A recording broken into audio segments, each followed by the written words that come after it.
Pagbabago sa lalaki, sa babae tungkol sa pagtatalik habang nagkakaedad. Mula 20s, 40s, 60s, didiscuss natin. Hindi lang po yan, pati sa anyong physical, sa ari ng lalaki, sa ari ng babae, sa itsura ng katawan. Normal ba yung mga pagbabago? Delikado ba? Magpapacheck up na ba? Baka sabihin mo, ano na nangyari sa akin? 50s na ako, mahina na ako sa pagtatalik. Delikado ba to o normal lang? Sige, tingnan natin ha. Umpisahan natin siguro teenager. Okay? Siyempre, pag teenager pa lang, mula 13, ganyan, 19, dyan nag-uumpisa ang hormonal changes. Siyempre, lalaki, babae, nagtataka tungkol sa sex, nagtatanong, may pagbabago, sa mga babae lumalaki yung dibdib, nagkakaroon ng buhok doon sa private part. So, nagiging curious sila sa opposite sex, usually sa mga high school, ganyan. So, meron ding peer pressure, kwento ng mga kaibigan. So, dyan nag-uumpisa yung interest sa sex.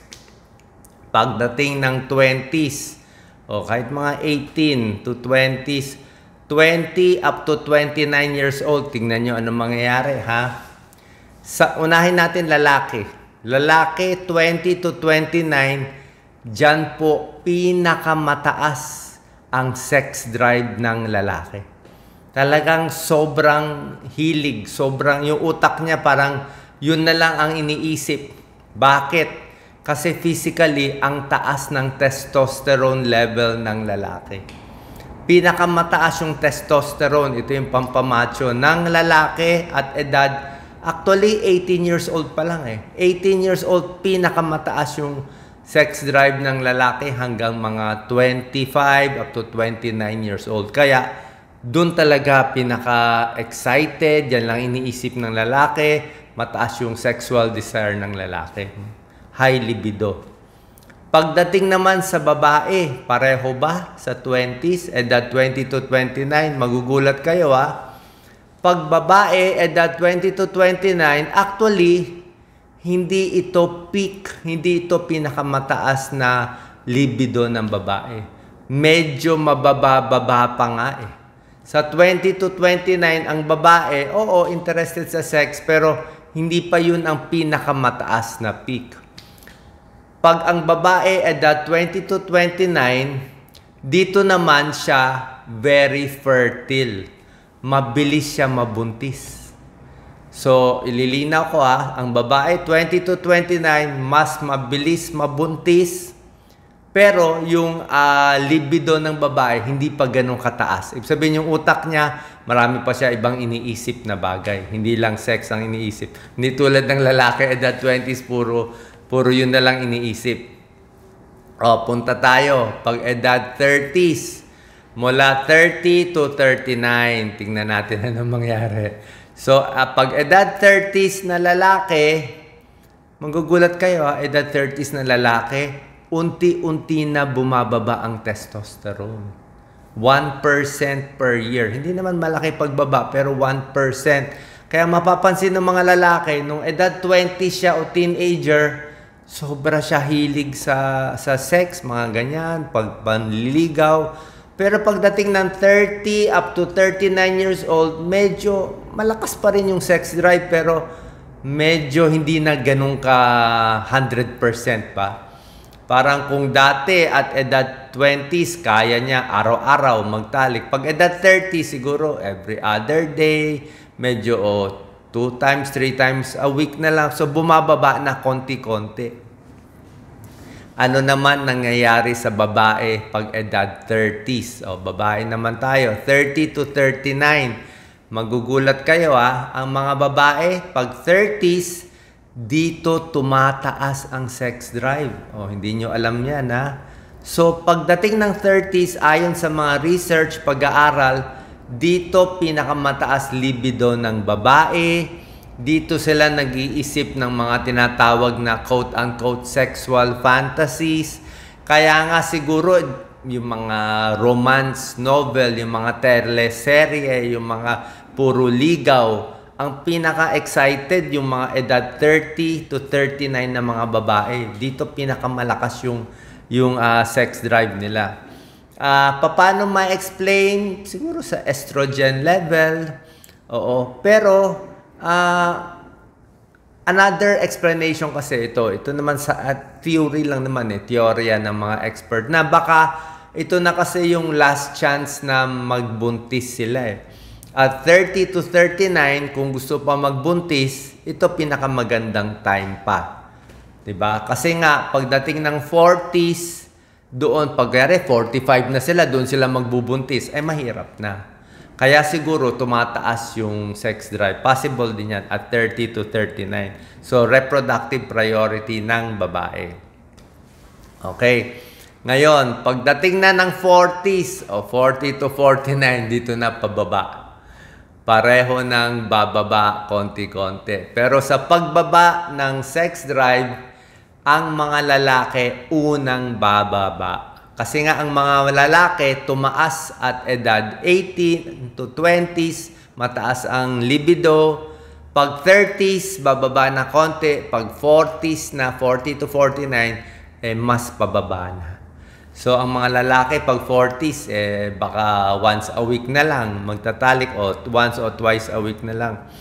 Tapos, ang lalaki edad 40s, medyo hindi na ganun ka-strong physically. So, ibig sabihin, physically, yung sa ari ng lalaki, hindi na ganun katigas, hindi na ganun katagal. Dati, kaya niya siguro matagal, 1 hour. Ngayon, baka 15-20 minutes, medyo nanghihina na. So, ano physical explanation? Ba't humihina ang mga lalaki edad 40 to 49? Una-una, ang katawan natin kasi may mga artery yan. Ugat pa rin yan talaga. Nasa ugat yan. So, para tumigas yung ari ng lalaki, merong mga artery dyan, may mga ugat. Pag maganda yung daloy ng dugo sa ugat, ay maraming dugo o mas matigas. Pareho din yan. Yung artery na yan sa ari ng lalaki, meron din tayong artery sa puso. Meron din tayong artery sa utak. Kaya nga, nasabi ko sa inyo, yung mga tips ko sa inyo, basta wag magbabara yung ugat sa puso, wag magbabara yung ugat sa utak. Sabay din yan, wag magbabara yung ugat sa ari ng lalaki. So at age 40s, ano ba ginagawa ng mga kalalakihan? Bakit nagbabara yung ugat? Kaya nangihina na. Kaya hindi lang impotence, pati heart problem, pati possible brain problem. Cholesterol, mahilig sa matataba, mababara yung ugat. High blood, mababara. Diabetes, nakakasira ng ugat. Sigarilyo, overweight, lahat yan at age 40s, meron na pa konti-konti. Kaya humihina na. Ang mga babae, pag age 40s, medyo pababa na rin. Kasi papunta na yan sa perimenopause. Perimenopause. Nang sabihin, malapit na mag-menopause yung regla, hindi na buwan-buwan, baka every 3 months na lang regla, mamaya every 6 months na lang. So at 40s, pahina na ng pahina. Kung ang mga lalaki sa age 40s, mas mahina na yung ari ng lalaki, pag ang babae naman, mas dry na. Mas tuyo na yung puwerta ng babae. Siyempre, unti-unti na mas tumatanda na, mas may konting kulubot na, medyo nagsasag na konti yung breast at age 40s, tsaka papunta ng menopause. Pero okay pa yan sa 40s Unti-unti na bumababa. O, punta na tayo. Age 50s. 50 to 59 years old. Yan. Mababa na talaga to. So, pag lalaki, edad 50 to 59, andyan na yung mga sakit. O, misa nga, maaga pa tong mga sakit. May kilala ko, 30s pa lang, 40s. May high blood na, may diabetes na, kakakain ng fast food, mataba na, sigarilyo na. At 50s, prostate problem ang mga lalaki. Dagdag problema pa. Prostate sa pag-ihi, kasama na rin niya sa pagtatalik, may connection po yan. At edad 50s, ang problema natin, obesity, tumataba. May pag-aaral, mas mataba ang lalaki at babae, mas mahina ang sexual performance. Mas payat, mas fit, ang katawan mas malakas, mas maganda yung sexual performance. So, pataba ng pataba, pahina na rin ang pahina sa sex. Ganun nangyayari. sa lalaki at maraming sakit. Punta naman tayo sa babae, edad 50s, di ba? Siyempre, pag babae, edad 50s, andyan na yung menopause. Di ba? Tapos pag menopause, siyempre marami naramdaman yung babae. Hot flashes, naiinitan, mainitin na ulo habang nagme-menopause, di ba? Tapos very dry, emotional changes, body image, mas malungkot na yung mga babae kasi nga parang wala yung self-esteem nila, mas kulubot, mas wrinkles, nagsasag na yung breast, lumalaki na yung tiyan, di ba? Nalalawlaw na yung mga balat kasi nga lumiliit din yung muscle. So, lahat to nakaka-contribute sa paghina sa sex sa 50s, parehong lalaki at babae. Okay?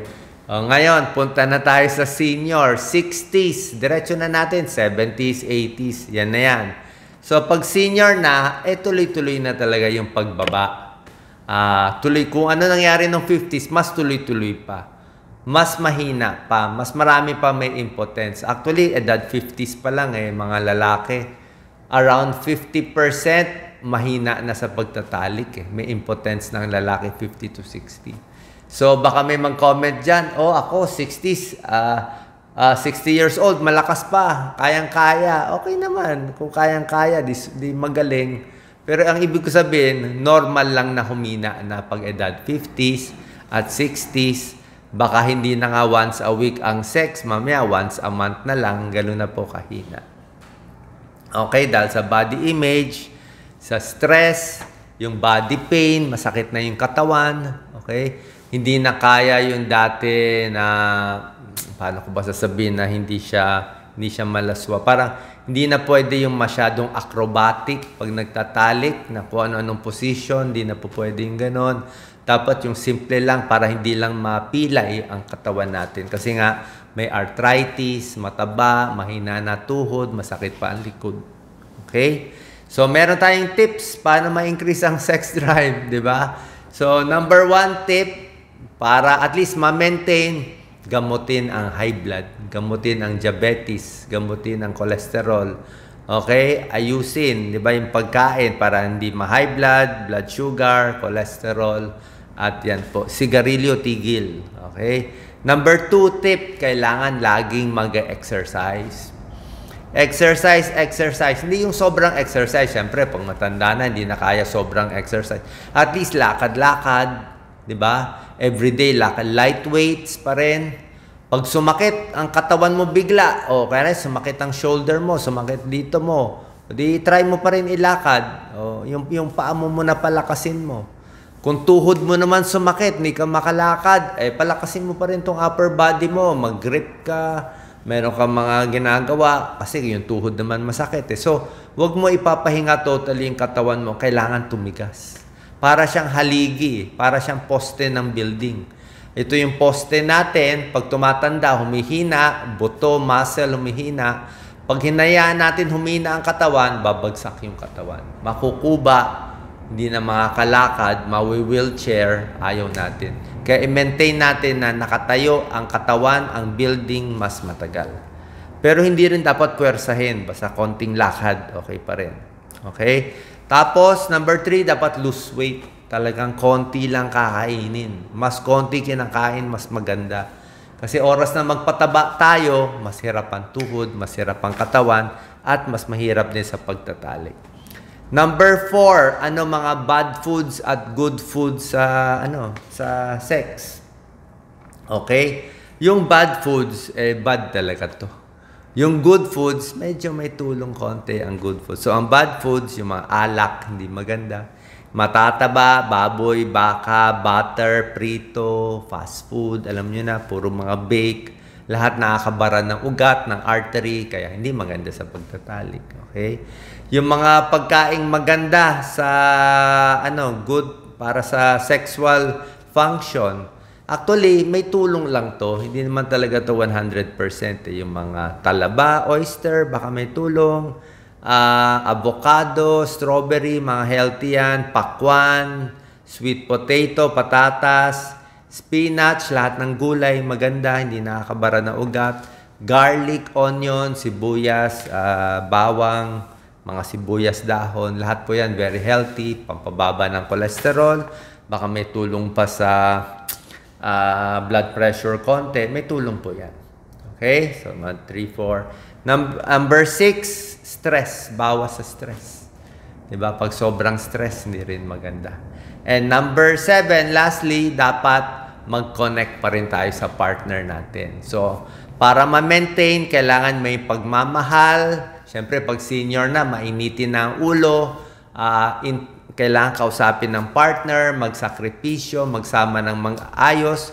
Kung hindi hirap na magtalik, bihira na lang, okay lang. Laging magkahawak, magkatulong, nagmamahalan, yan naman ang kailangan natin. At syempre, lastly, kung may nararamdaman, di ba, wag lang sabihin, sabi ni Doc, okay lang eh. Hindi po, dapat pa-check pa rin tayo. Pa-check up tayo ng blood test para sigurado normal.